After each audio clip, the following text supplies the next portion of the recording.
எல்லாருக்கும் எல்லாம் எனும் திராவிட மாடல் அரசின் நாயகர் மாண்புமிகு தமிழ்நாடு முதலமைச்சர் அவர்கள் இதோ தமிழர்களின் வரலாற்றை அடையாளப்படுத்துகிறார்கள்.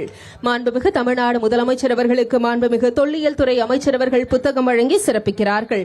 தமிழர் வரலாற்றை உலகிற்கு அறிவியல் பூர்வமாக உரைக்கும் தொன்மையான தமிழகத்தின் பெருமையையும் தமிழர் நாகரிகத்தின் ஆழமான வரலாற்றையும் பிரதிபலிக்கும் வகையில் நெல்லை ரெட்டியார்பட்டியில் அமைக்கப்பட்டுள்ள பொருணை ஆற்றங்கரை நாகரிக அருங்காட்சியகத்தை முதலமைச்சர் மு க ஸ்டாலின் திறந்து வைத்தார். அந்த நேரலை காட்சிகளை பார்க்கலாம். மாண்புமிகு தமிழ்நாடு முதலமைச்சர் அவர்களை அன்புடன் அழைக்கிறோம்.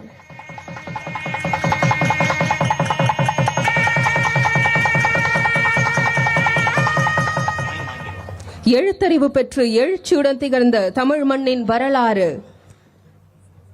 தமிழரின் பெருமை தற்போது மாண்புமிகு தமிழ்நாடு முதலமைச்சர் அவர்களுக்கு மாண்புமிகு தொல்லியல் துறை அமைச்சர் அவர்கள் நினைவு பரிசு வழங்கி சிறப்பிக்கிறார்கள்.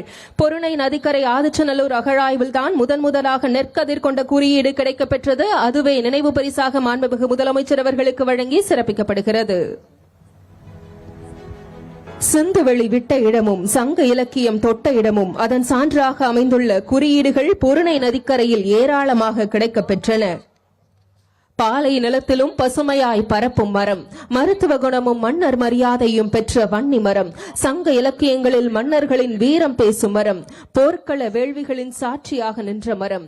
அத்தகைய வன்னி மரத்தை பொருணை நாகரிகத்தின் நிலைத்தன்மையை குறிக்கும் அடையாளமாக மாண்புமிகு தமிழ்நாடு முதலமைச்சர் அவர்கள் இங்கு நட்டு வைத்து சிறப்பிக்கிறார்கள்.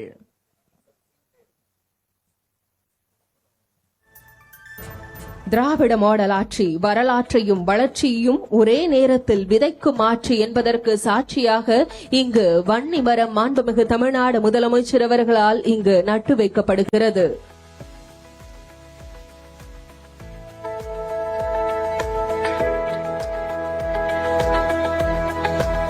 பொருணை அருங்காட்சியக அறிமுக கட்டடத்திற்கு மாண்புமிகு தமிழ்நாடு முதலமைச்சர் அவர்கள் சென்று அதனை திறந்து வைத்து சிறப்பிக்க இருக்கிறார்கள். பொருணை அருங்காட்சியகம் நம் தொல் தமிழ் நாகரிகத்தின் அடையாளம், நிமிர்ந்த திராவிட வரலாற்றின் உறைவிடம்.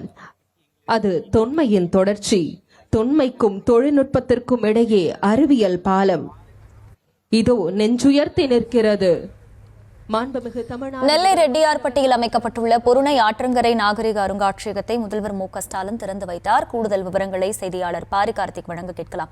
பாரி கார்த்திக், வணக்கம். இந்த அருங்காட்சியகத்தின் சிறப்பம்சங்கள் என்ன? முழு விவரம். வணக்கம். தமிழ்நாடு முதலமைச்சர் திரு மு க ஸ்டாலின் அவர்கள் தற்போது திருநெல்வேலி மாவட்டம் திருநெல்வேலி ரெட்டியார்பட்டியில் தற்போது 56.36 கோடி மதிப்பீட்டில் அமைக்கப்பட்டுள்ள பொருணை அருங்காட்சியகத்தை தற்போது திறந்து வைத்து பார்வையிடுகிறார். ஆதிச்சநல்லூரில் கிடைத்த பொருட்களும் அதே போல தாமிரபரணியை சுற்றி இருக்கக்கூடிய தமிழர்களுடைய வாழ்விடமும் பாரம்பரியம் காக்கும் பழைய பண்டைய பொருட்கள் கிடைத்தன. அவைகளை அடிப்படையாக வைத்து தற்போது பொருட்காட்சி அமைக்கப்பட்டிருக்கிறது. அது மட்டுமல்ல, தொடர்ச்சியாக தமிழர்களுடைய பண்பாட்டை விளக்கும் பல்வேறு கண்காட்சி மற்றும் புகைப்படங்களும் அமைக்கப்பட்டிருக்கின்றன. தமிழர்களுடைய பூர்வீக குடிகளாக இருக்கக்கூடிய தொன்மை தமிழர்கள் வாழ்ந்த பகுதி என்று அறியப்படக்கூடிய தாமிரபரணி கரை ஒரு காலத்தில் இலங்கை வரை, அதாவது அந்த பண்டையத்து வரலாறு வரை இருந்ததாக தமிழர்கள் கூறுகிறார்கள். அதே போல அகத்தியர் மலை உள்ளிட்ட இடங்களில்தான் தமிழர்கள் ஆதி காலத்தில் குடிபெயர்ந்து வாழ்ந்தார்கள் என்றும் அவர்கள் பெருமையோடு அழைக்கப்பட்டார்கள் என்றும் பல்வேறு புராணங்கள் கூறப்பட்டுள்ளன. குறிப்பாக 50 காப்பியங்கள் கூட தொடர்ச்சியாக பெருண நெறிக்கொழிய வாழ்ந்த தமிழர்களுடைய வாழ்வியலை தொடர்ச்சியாக மெய்ப்படுத்தி காணப்படுகிறது. அதே போல தமிழர்களுடைய வாழ்வியலையும் அது உலக அளவு பறைசாற்றி வருகிறது. அங்கு கிடைத்த பொருட்களை அடிப்படையாக வைத்தான் இரும்பின் நாகரிகம் என்பது தென்னிந்தியாதான், குறிப்பாக தமிழ்நாடுதான் என்று முதலமைச்சர்கள் கூறினார். அது மட்டுமல்ல, தொடர்ச்சியாக இந்தியாவினுடைய வரலாறு என்பது தமிழகத்திலிருந்தான் தோங்கும், அதே போல தென் தமிழகத்திலிருந்தான் தோங்கும் என்று வரலாற்று ஆசிரியர்களும் கூறிவரும் நிலையில் பெருமைக்குரிய பொருளின் கிடைத்த பொருட்களை வைத்து தற்போது முதலமைச்சர்கள் அருங்காட்சியகத்தை திறந்து வைத்திருக்கிறார். விவரங்களுக்கு நன்றி பாரி கார்த்திக்.